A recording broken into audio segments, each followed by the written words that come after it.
सिरसा में 5 किसानों की रिहाई की मांग को लेकर किसानों का आंदोलन जारी है। विरोध के तौर पर किसानों ने 2 घंटे के लिए नेशनल हाईवे को जाम कर दिया। इससे राहगीरों को परेशानियां उठानी पड़ी। हाईवे पर सैकड़ों किलोमीटर तक जाम लग गया।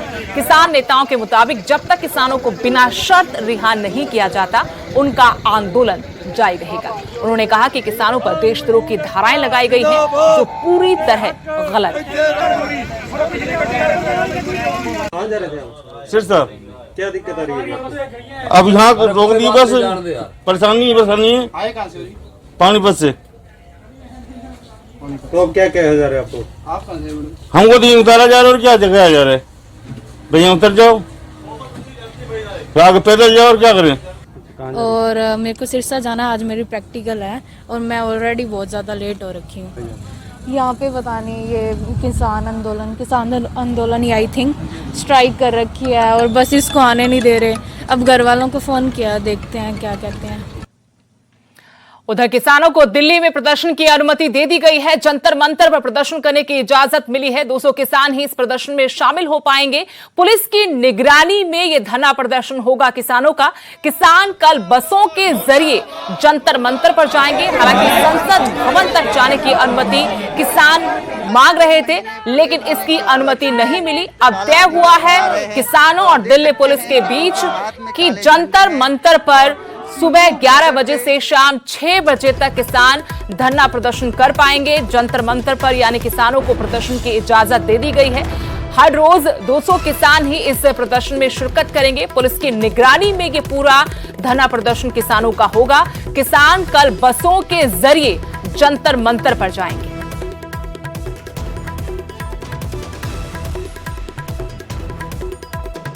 और वहीं 23 जुलाई को नवजोत सिंह सिद्धू की ताजपोशी होगी। पंजाब कांग्रेस अध्यक्ष की कुर्सी संभालेंगे सिद्धू समेत आपको बता दें कि 4 कार्यकारी अध्यक्ष जो बनाए गए हैं वो भी अपना पदभार ग्रहण करेंगे। समर्थकों के साथ सिद्धू ने आज दरबार साहिब में माथा टेका। दुर्गियाना मंदिर और राम तीर्थ में भी उन्होंने शीश झुकाया। जलियांवाला बाग में शहीदों को श्रद्धांजलि दी। सिद्धू के साथ कैबिनेट मंत्री समेत 62 विधायक मौजूद रहे।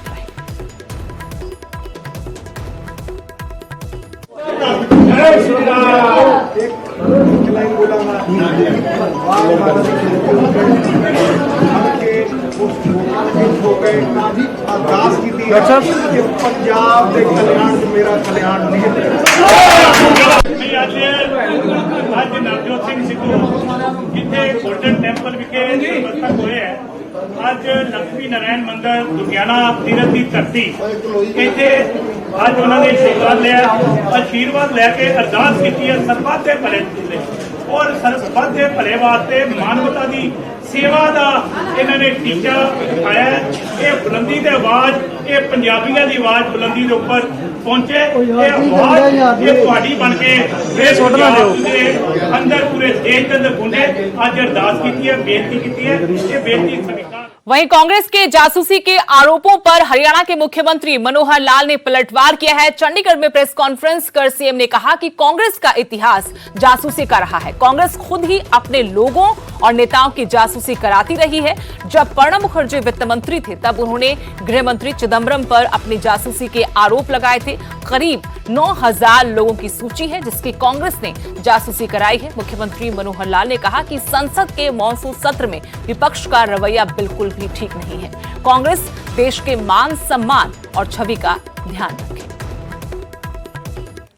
कि जैसे हम देख रहे हैं कल मानसून सत्र केंद्र यानी संसदीय सत्र जो शुरू हो गया है और उसमें कल के घटनाक्रम से जो चीज़ें निकल करके आई वो बहुत ही एक प्रकार की चिंता पैदा करने वाली हैं। बहुत ही एक प्रकार से ध्यान आकर्षण करने वाली है। इस बार के मानसून सत्र में आखिर संकेत पहले मिलते हैं कि किन किन बातों को लेकर के चीज़ें आगे बढ़ेंगी। तो ऐसा माना जा रहा है कि इस बार किसानों के लिए, युवाओं के लिए, महिलाओं के लिए, पिछड़े वर्ग के लिए कुछ योजनाओं पर चर्चा जरूर लोकसभा के सेशन में होनी थी, होनी भी है अभी।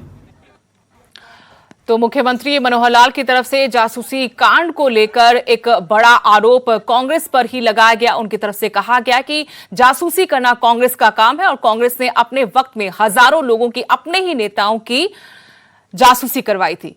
कांग्रेस के जासूसी के आरोपों पर यह मुख्यमंत्री की तरफ से पलटवार किया गया कांग्रेस पर, और लगातार ऐसे आरोप प्रत्यारोप बीजेपी कांग्रेस के बीच लग रहे हैं। वहीं हरियाणा में एक तरफ बारिश ने न सिर्फ प्रशासन के दावों की पोल खोली, वहीं दूसरी तरफ बहादुरगढ़ और गुरुग्राम में 2 लोगों को अपनी जान भी गंवानी पड़ी। हम आपको पहली तस्वीर बहादुरगढ़ की दिखा रहे हैं, जहां अंडरपास में डूबे शख्स का शव तीसरे दिन बरामद हुआ। भारी बारिश से नवनिर्मित रेलवे अंडरपास में 17 फीट तक पानी भर गया था। जिस शख्स की मौत हुई वो फैक्ट्री में मजदूरी का काम करता था। अंडरपास में पानी निकासी का कोई प्रबंध नहीं होने से उसकी जान चली गई। वहीं दूसरी तरफ आपको 18 जुलाई को गुरुग्राम में हुए हादसे की तस्वीर दिखा रहे हैं, जब राजीव चौक अंडरपास में 6 से 8 फीट तक पानी भर गया और पानी में डूबने से एक युवक की मौत हो गई। ये दोनों तस्वीरें बताने के लिए काफी हैं कि बरसात के दिनों में प्रशासन कितना सतर्क रहता है। अंडरपास में डूबने से 2 लोगों की जान चली गई और अधिकारी अपनी वाहवाही लूटने में पीछे नहीं रहे। लेकिन इस बारिश ने अधिकारियों के दावों की पोल खोलकर रख दी है। ज्यादा काम के लिए, और फिर 3 दिन हो गए, घर पहुंचा ही नहीं है। हमने तो 19 तारीख ने शाम ने रिपोर्ट भी लिखवा दी थी, थाने में गए भी थे। फिर उन्होंने कहा कि भाई 24 घंटे तो होने दो, वो शायद हो कहीं पा जा, ठीक है। और यहाँ जो पानी के पास जो कई बार आया है अंडरपास में, बारिश ने दिल्ली से मुंबई तक बनाए जाने वाले नेशनल हाईवे के निर्माण की पोल भी खोल दी है। हाईवे पर मजबूत निर्माण काम का दावा किया जा रहा है, लेकिन तस्वीरें हकीकत बयां कर रही हैं। मॉनसून की पहली बरसात में हाईवे की सड़क काफी दूर तक धंस गई। हालांकि इस हाईवे पर 1,03,000 करोड़ की भारी भरकम रकम खर्च होनी है। साल 2023-24 में इसे पूरी तरह से तैयार करने का दावा किया जा रहा है। सोहना में पहली ही बरसात में गांव अभयपुर से लेकर गांव सिलानी तक सड़क पूरी तरह से अंदर धंस चुकी है। सड़कों पर जगह जगह दरार आ गई है।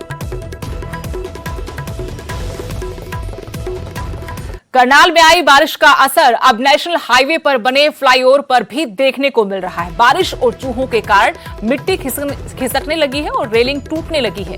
गहरे गड्ढे हो गए हैं, जिसके कारण कोई भी हादसा यहां पर कभी भी हो सकता है। ये नेशनल हाईवे 44 है, जो दिल्ली से हरियाणा चंडीगढ़ तक जाता है। थोड़ी सी बारिश क्या हुई, नेशनल हाईवे पर जगह जगह रेलिंग टूटने के मामले सामने आए।